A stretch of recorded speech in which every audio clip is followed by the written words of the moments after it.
Acercarse al final de la Torá significa acercarse al final de la vida de Moshe. Al igual que muchos grandes líderes, pasó los momentos finales de su tiempo en la tierra preparando a la nación por la que dio su vida, mm, para continuar después de su muerte, ¿no? Para que Am Israel tuviera una continuidad. A juzgar por lo que Hashem le dijo sobre el futuro de la nación, había mucho que hacer en muy poco tiempo. Claramente la gente dependía de él para mantenerse fiel a la Torá. En el último día de su vida, Moshe tuvo que hacer que la gente fuera más independiente en su observancia de la Torá. Eso está en un nivel Peshat.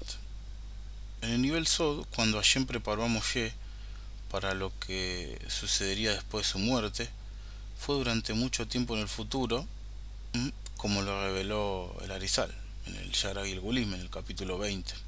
Y dice: ahora puedes entender el significado de he aquí morirás con tus padres y este pueblo se levantará.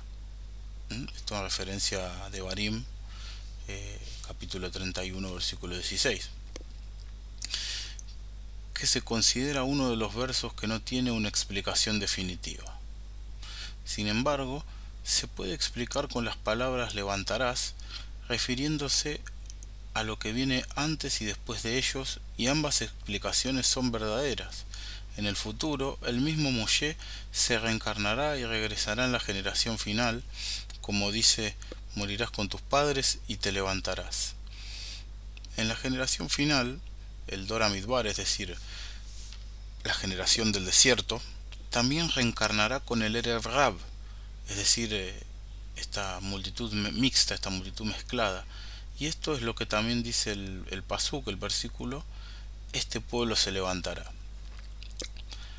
El verso, en un nivel simple, es una profecía acerca de cómo después de que Moshe muere, Am Israel, después de conquistar la tierra, se rebelará y violará los mandamientos. No matarán justamente a todos los cananeos, como sabemos que ocurrió después, como les fue ordenado, y algunos de los que queden influirán en partes de la nación con sus prácticas depravadas, como es predicho acá.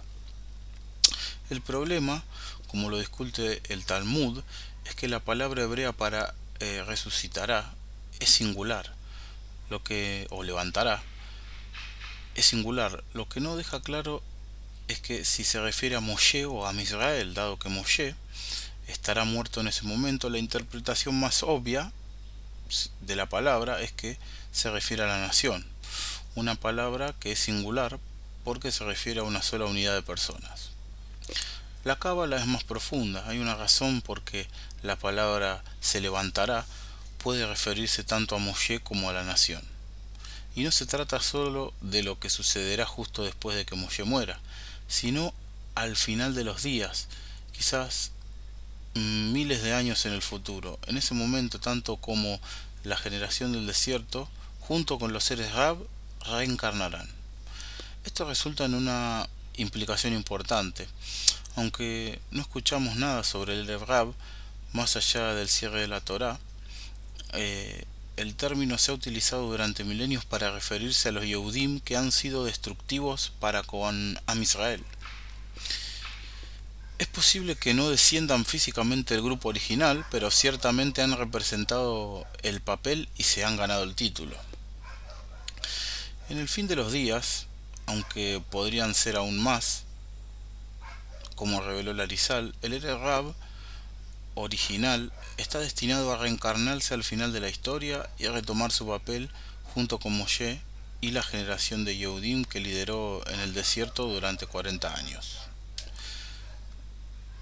La redención final será la primera redención, pero en una segunda parte, podríamos decir, ¿no? Como ha dicho el profeta Miqueas, en el capítulo 7 de su libro, versículo versículo 14 y 15, dice: guía a tu pueblo con tu vara, el rebaño de tu heredad que habita solo, un bosque en medio de un campo fértil, y pastarán en Bayán y Galad, como en los días antiguos, como en los días de vuestro éxodo de la tierra de Egipto, les mostraré prodigios. Como se mencionó anteriormente, la batalla contra el Erev Rav es la principal batalla al final de la historia y que puede ser más espiritual que física. Es importante entender más sobre el Erev Rav, comenzando con lo siguiente.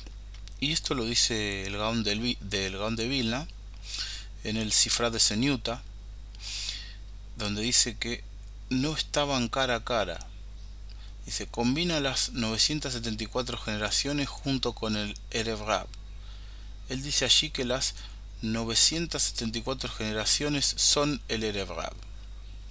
Y estas 974 generaciones en realidad también se mencionan en el Talmud, aunque no se explican adecuadamente. La razón es porque son un concepto completamente cabalístico, aunque se menciona en el Talmud, donde se da a entender en realidad que nunca existieron. Y la Cábala lo explica de manera diferente. Estas 974 generaciones existieron, pero no como lo hacemos hoy, ¿no? No con el tipo de existencia conocida hoy, ¿no? Tenían un libre albedrío, pero también eran seres completamente espirituales que vivían momentáneamente. Tenían que tomar una decisión y la tomaron incorrectamente, garantizando su destrucción en el Olam Hatou, al que se hace referencia en el segundo verso de la historia de la creación, ¿no? Cuando comienza el relato de Sefer Bereshit. ¿Esto es confuso? Bueno, es que es profundo. La Cábala explica que estas 974 generaciones existieron como un medio para permitir que el mal se hiciera realidad.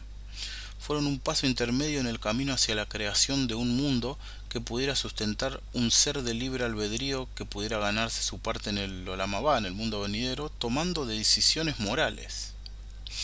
Aunque estas 974 generaciones fueron destruidas, su maldad perduró y se encarnó en el Erev Rav. Am Israel tuvo que enfrentarlo al comienzo de su historia y tendrá que enfrentarlo nuevamente al final de la historia también.